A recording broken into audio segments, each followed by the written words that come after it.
What's going on, family? Welcome to the Family Roundtable podcast once again. As you know, I am one of your hosts, Marcus Turner, as we, of course, talk about anything and everything family business and entrepreneurship, as well as living that legacy for your family. And y'all, I have a very, very, very special host. Long time coming, too. This is something that should have been done over a year ago. Facts. So we had to make sure to get it done today. Facts. Because, I mean, honestly, I don't think we could have been do it in a better setting. You know what I'm saying? So I got my man here, Marvin Francois, Yes, sir. one of the biggest podcasters in the credit game right now. Thank you. Honestly. Thank you. So tell me, man, tell the audience, what do you do? How can you serve them, or how do you serve them? And tell them a little bit about yourself in the past. Yeah, what's going on, family? My name is Marvin Francois. I'm the owner and founder of Take Off Financial LLC, but more importantly, I'm the owner and host of the Marvin Francois Show, your number one source for all things business, finance, and investing.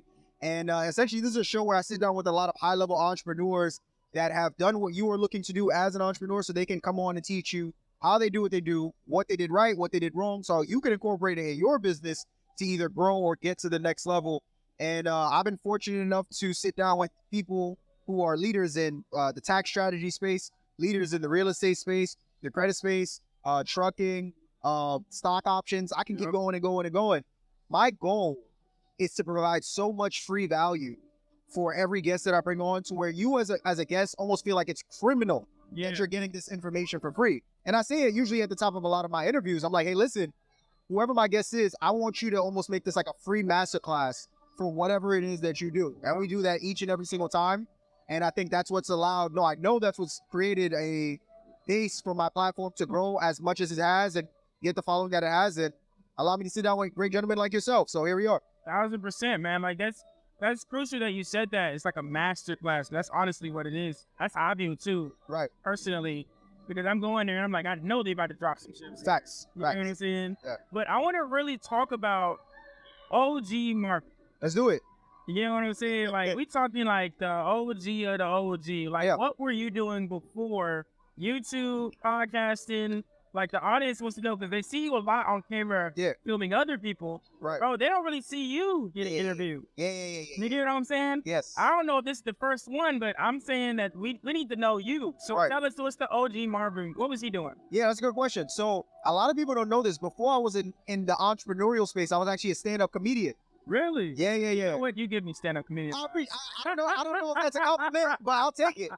It is. You know, you got people who it's just look funny, right? But like people who actually just get the demeanor, right. I appreciate that. Yeah. I'm a very fun-loving guy, but so a lot of people don't know. Before I was in the entrepreneurial space and the podcasting space, I was a stand-up comedian. I was in the stand-up comedy space for about 3 years.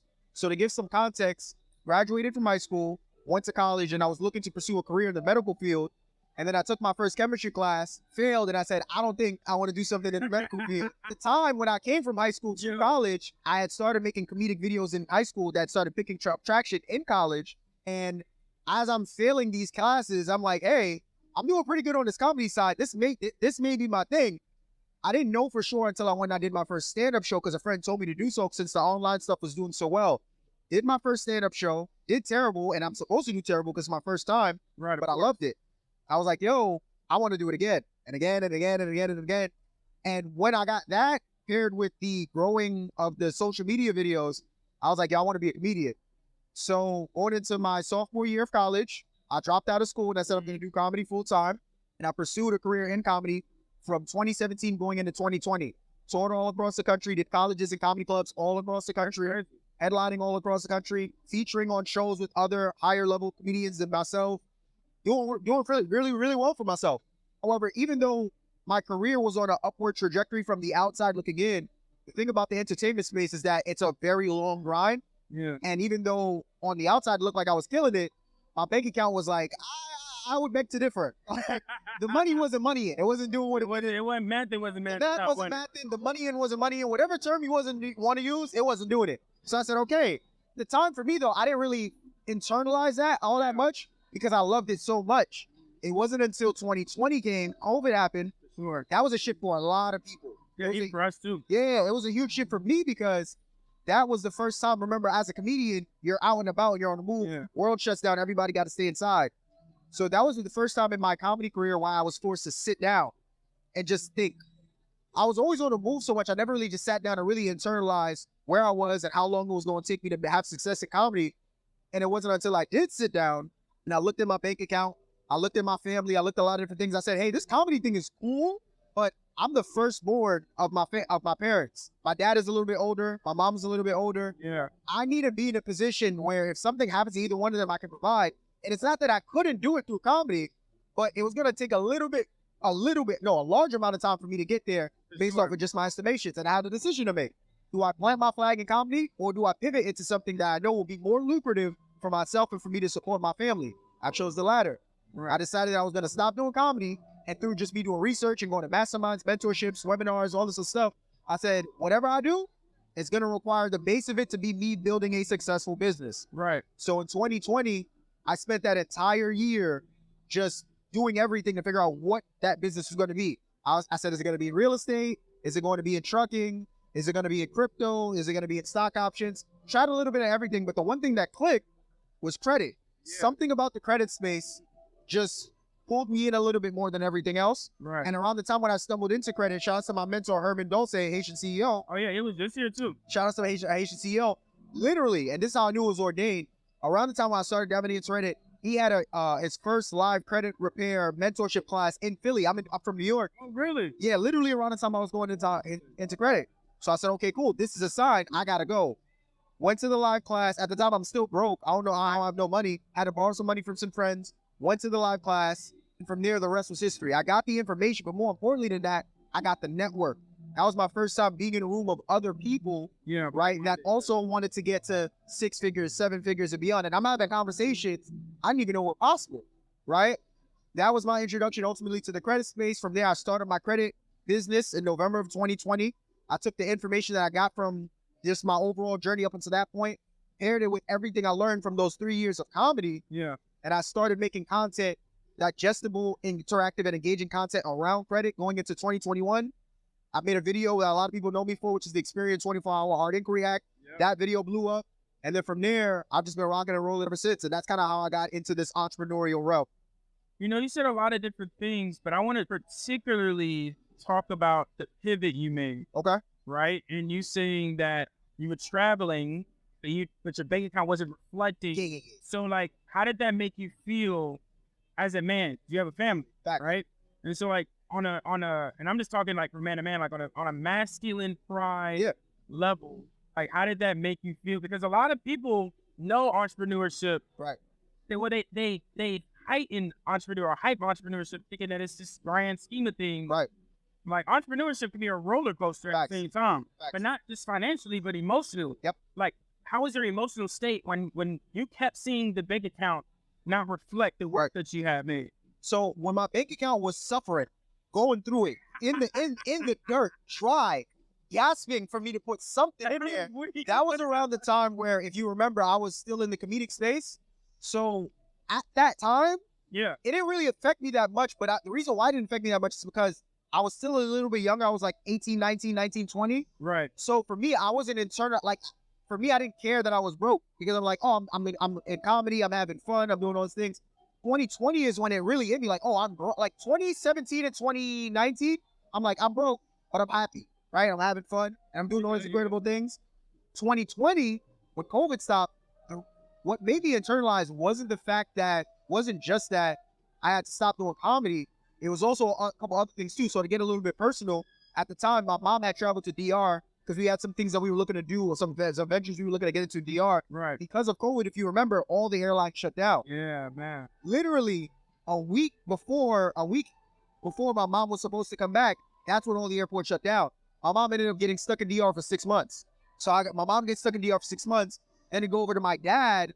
My dad at the time was 63, 64 years old. My dad is a blue-collar guy. I've never seen my dad in bed past 8 a.m., never seen him in bed before 11 p.m. Hard-working dude. That was the first time, because my dad caught COVID at that time. He's older. If you remember, COVID affected people who are overweight, older, or had breathing problems. Yep. First time I've ever seen my dad bedridden for like 2 weeks straight because of COVID. Right. So I'm sweating. I'm like, because we don't really know what this thing is. I'm like, I'm about to lose my pops. Mom's stuck in DR. She can't come. Right. Dad is bedridden for 2 weeks. He's going through it. I had a younger brother at the time. He wasn't necessarily affected, but he couldn't really do anything. So I'm just looking at that was like the come to Jesus moment. I'm like, oh, I'm broke. I didn't think about the money before, right? It wasn't until something caused me to react. I'm like, oh, I'm broke. So in that moment, that's why I'm sitting there and I'm like, yeah, no. We gotta this isn't funny anymore. Like this comedy stuff is cool. You couldn't take your own joke again now, huh? No, I don't want to tell no more jokes. The joke is not choking. I need to go out there and make some money. Right. Because if something happened to my mom or something happened to my dad, it's on me. Everything falls on me. So that was the moment where it's like, all right, the emotion and everything started coming in. But before that, I was kind of just coasting, enjoying myself. If it wasn't for 2020, I wouldn't have had that shift in the mind and emotionally for me to know, okay, I gotta take it up a notch. It's go time. I need to make some. Would you still do it? Would I still do comedian to be a like now? Yeah. No. No. Why? That's so like in terms of a hobby or in terms of like a career, like actually going back and doing it seriously. No, like a hobby. I wouldn't do it because it was an amazing time, but that's a closed chapter of my life. And I'm the type of person, like, there's certain things I don't know how to do them at 50%. I just don't. Like, it's like, for example, I have a podcast, right? My friends, right? Let's say I decided I didn't want to do the podcast anymore. I can't stop doing the podcast seriously and come back and be like, I'll do an episode here or there for fun. So for comedy, that was a very serious and still is a very serious thing to me, even though I'm not in it. I don't know how to do that as a hobby. It's either I'm in it or I'm not. So it's that aspect of things. And it's just, I've moved on. You know, it was a fun time. But there's a lot of politics that came with it as well that I won't get into here. And a lot that comes with it that I can just take that same time, energy, and resources and just drive it back into what makes the most sense for me right now. Yeah. Just the Francois show. So that's where I'm at with it. Let me ask you this. There's a lot of like you said, there's a lot of politics in comedy. Right. But there's a lot of like studying that's involved in comedy too. Facts. Like people just don't, it's not just because they're funny. You get what I'm saying? Like, so like, what are some things that you learned, like that was like, oh, okay, like an aha moment when you were a comedian?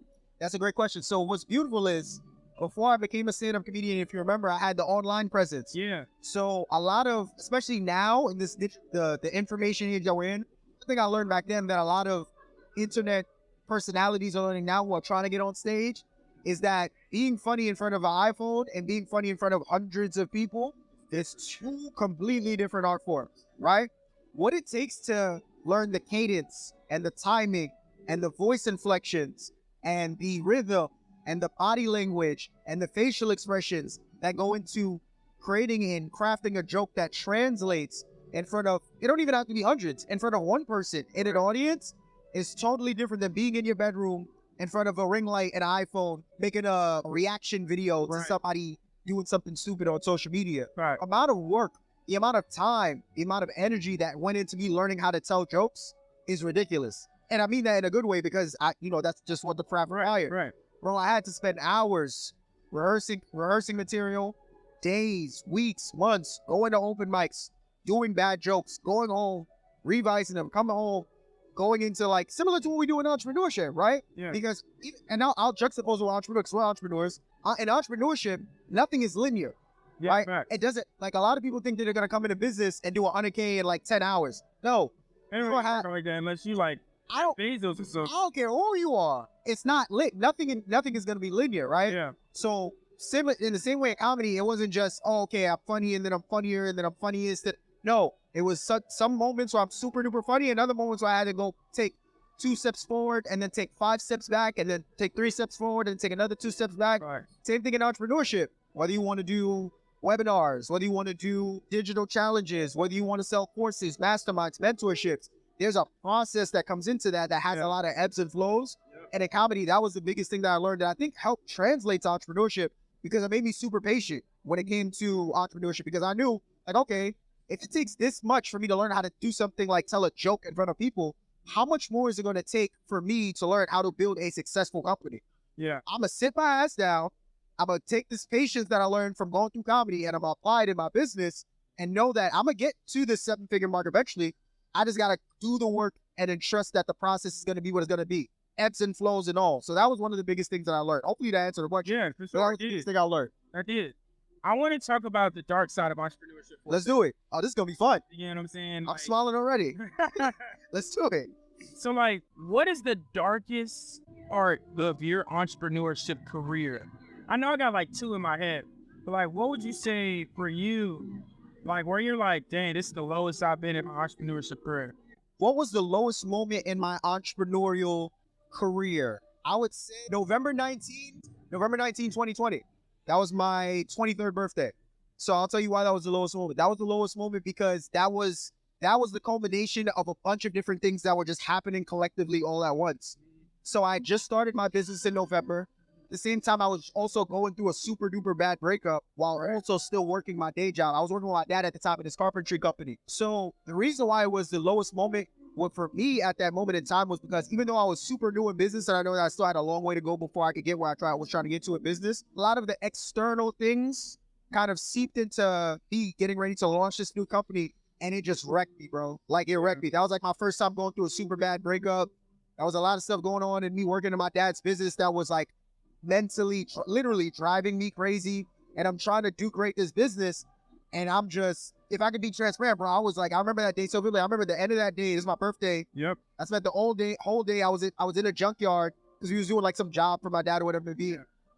In this hot ass junkyard, sweating like a dog. Didn't really get to do anything. And then the end of the day came, like the reality of just the breakup and everything else that I was going through was settling in. I was just crying. I was just upset. And I was just angry. And I was just like, bro, what the bleep is? I don't want to curse. What the F is going on? And it was just wrecking me as a whole, right? Granted, like I said, it's not too much in the, like, not heavily rooted in what was going on for me entrepreneurially. Like external. But it was externally coming into what I was trying to do entrepreneurially.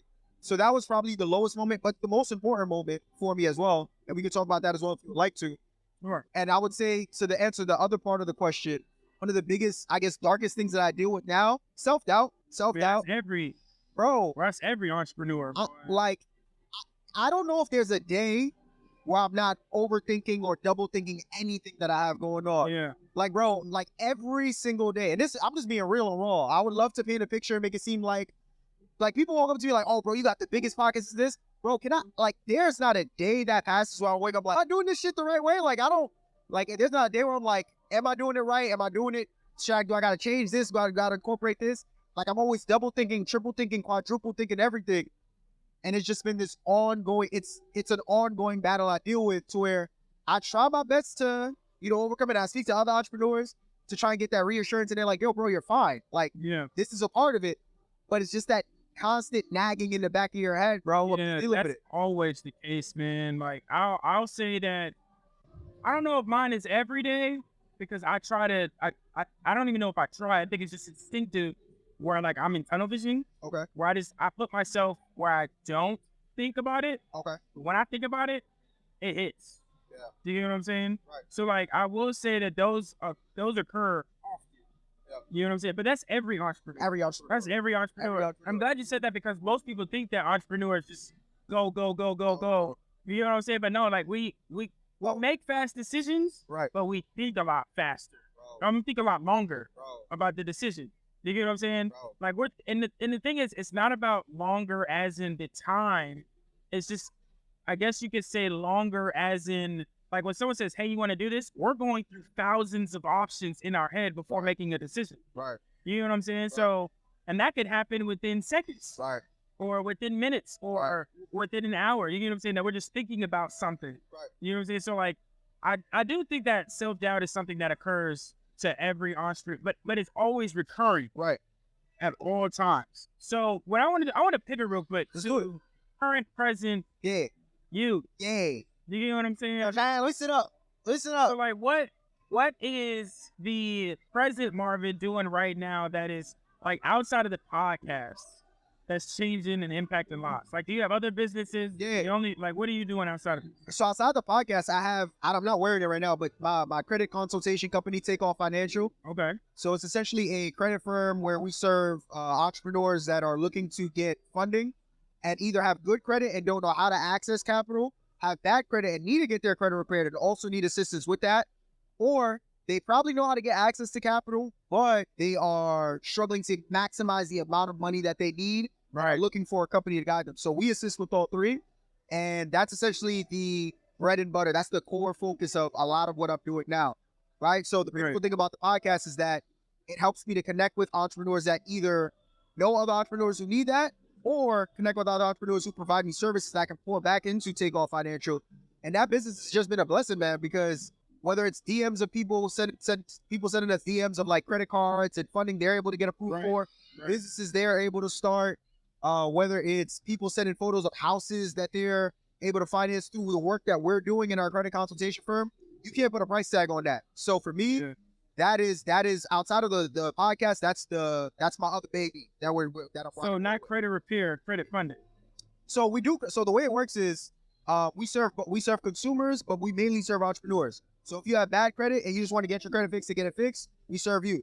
If you're an entrepreneur and you need funding, but you have bad credit, we'll help you fix your credit, and we'll either give you access to a course that we've created that's going to teach you how to do it yourself, or we'll do it for you, right? Or so you got options. Yeah, we got options. We got options. Yeah. So whatever bucket you fall into, whatever bucket you fall into when it comes to credit repair or funding, we can serve you.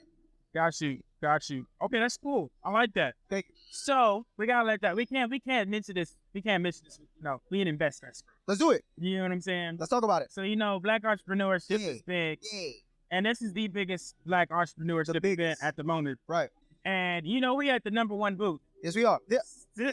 First off, wait, let me say. I don't know if they're gonna be able to, let me talk about your booth. There's a lot of booths here at Investfest. Very few, if any at all. I'm gonna say this is the best booth, ladies and gentlemen. Fairpreneur. Oh, y'all outdid yourselves. This is insane. So kudos to y'all. Well, we had to really go all out on this. Yeah. We went all out on this. Everyone always thought we had the top 3 like best booths. This is the 3rd year, so all 3 years. Okay. But this one, I say we got #1. Yeah, for sure. So like, if you were to rate this booth 1 out of 10, what 49. That's a very specific number. 49. Yeah. I feel like 10 is disrespectful. Yeah. Why did you put a 9 at the end? No. 49. No, I'm not gonna disrespect y'all like that, bro. This booth is ridiculous. This booth, you can see it from outside the hall. Like, this booth is insane. We gonna come out with a recap video for y'all to see this booth. All right, this booth is crazy. We got a whole carriage in here. Think of Alice in Wonderland and Bridgerton had a baby. Yeah, and then something. This is crazy. Yeah, facts. Maybe 2 siblings involved. Yeah. Like, it's crazy. But I want to talk about something real quick. Let's do it. I want you to give some audience a game. Okay. Like, what is something that they can do today that would change their business? And we're talking to family entrepreneurs. They have credit. Most people got credit issues, business issues, meaning like business funding issues. Like, what are some things? What is some game that you can give people that's in the family space? Because like you said, we all have families here that could really change something, like something tactful. We're not talking like, get your credit repaired. Right. You know what I'm saying? Like something specific that somebody could actually execute. Good question. So someone came to me and said, hey, what is something tactful that I can do to grow or improve my business, or just take my business 1 or 2 or 3 steps, or make some form of progression in my business? The first thing that I would tell you to do is to sit down and map out every area and department of your business. From there, when you map out every area and department of your business, outline the key 3 to 5 areas of improvement that are needed in those respective departments of your business. From there, once you outline whatever those problems are or whatever those areas for improvement are, you have to be able to ask yourself, whether you're running the business by yourself or you're running the business with other individuals as well, what is the #1 strength that you, if you're running the business by yourself, or if you have partners, you and your partners have, and do you guys have the strengths necessary to improve or fix whatever these problems are in these respective departments of the business? If you do, great. If you don't, now the next step is, okay, we know what our strengths are and we know what our business needs and what our business is lacking. We now need to go out and find either an individual or individuals who can fix whatever these issues are. How do you do that? We are in the social media age. If you want, I'll give you an example, right? I'll use myself as an example. In my company, one of the biggest problems that we had was email marketing. Yeah. So we have the content game. We're good with the content game. We had a paid ads person, all this stuff, but our email game sucked, right? What did we do? Which is usually what any business has, like, it's emails. That's it. So I'll use myself as an example. Here are actionable steps that my company took to go ahead and fix our email marketing problem. the first thing we figured out was how much money we want to make in the company. Yep. Once we determined how much money we wanted to make on a monthly, quarterly, and yearly basis, Yep. we figured out what the marketing needed to look like to hit that quota. Once we identified what the marketing needs to look like, we realized that's when we realized we had an email marketing problem. Once we realized we had an email marketing problem, we then said, does anyone here in the company have a strength with email marketing? I'm a marketing guy, but I don't have an email marketing strength. My partner doesn't either. We had to go and find somebody. I went and I contacted somebody who creates funnels, because in order for you to be a funnel specialist, you have to also know how to specialize in copy. Yeah. And if you aren't specialized in copy, you probably know somebody that is. Right. So I messaged my guy. Shout out to Tony Smith, one of the best funnel creators right now. We know Tony. Tony's a killer. Yeah. I asked him, I was like, yo, do you have an email marketing guy? He connected me with this person, and he has literally transformed the email marketing side of our business. And that's something that took place in a matter of a couple of days, right? But it starts with the understanding of your business. So to further buttress my point, I think a big reason why a lot of people struggle in making the necessary improvements in their business is because they don't do the due diligence of understanding all the nooks and crannies of their business. So to an even larger point than that, if you really want to grow your business, you should be having weekly and quarterly meetings, either with yourself or your team, to dissect every department of your business: sales, marketing, operations, and customer service. Those four. What are the different things that are going on in this in those departments that are either not as good as they can be, or are good but can be way better? And who do we need to bring in to improve on these things, or plug these things up, or do whatever it needs to be? So that's what I would say to those people. That's good, bro. That's good. Well, look, man. My guy. We might need a part 2. We might.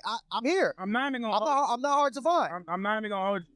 When you back in Atlanta, we gotta have a part 2. Let's do it. And we gotta say it on this podcast. Let's do it. The Fanpreneurs gonna be on yours. The Fanpreneurs is going to be on the Marvin Francois show. Y'all have me here, recorded, live and direct, so y'all can play this clip back. If it doesn't happen, it will happen. What it is Marcus is amazing with DMs. I'm garbage. I'll admit it. I have no shit in my game. I'm trash. This guy. Right? But I'm gonna get better, and the Fanpreneur will be on the Marvin Francois show. It'll be a crime if they're not, so I gotta make it happen. Now, look, you already know. Look, y'all heard it here from him. Hey, tell them where they can contact you real quick. So you can find me on all platforms at Marvin Francois: YouTube, Instagram, TikTok, Twitter, and beyond. YouTube at Marvin Francois, Instagram at Marvin Francois, Twitter at Marvin Francois. I'm everywhere, right? And if you're interested in learning more about the podcast, it's at the Marvin Francois Show on YouTube, or the Marvin Francois YouTube channel. That's pretty much it, bro. Look, man, y'all got the number one credit podcast on this channel, y'all. Come on now. Don't go check out his channel. This is like a personal referral. Yes, sir. So like, check out his channel. Let's do it. And y'all already know that. Y'all go ahead and like, subscribe, leave a review, and I'll see you all in the next episode. Peace out, y'all. Peace out.